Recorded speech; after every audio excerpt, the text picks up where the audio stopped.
Foto Natasha Wilona masa kecil disorot, wajah mantan Verrell Bramasta disebut tak berubah.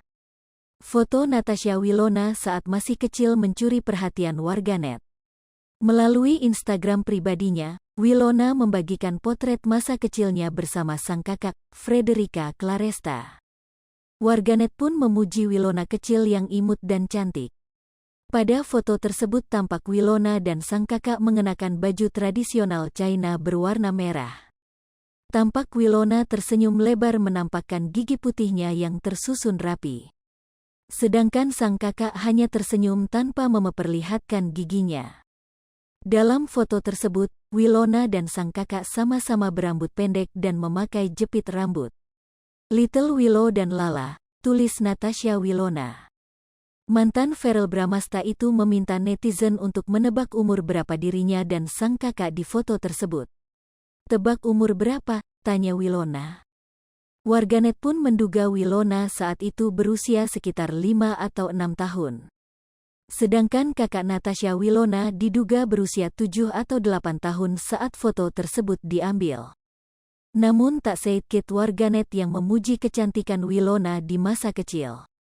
Bahkan wajah Natasha Wilona saat kecil dan sekarang disebut tak berubah, ia terlihat selalu cantik.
Pemirsa Sri Popo TV, jangan lupa komen, like, dan subscribe, serta tonton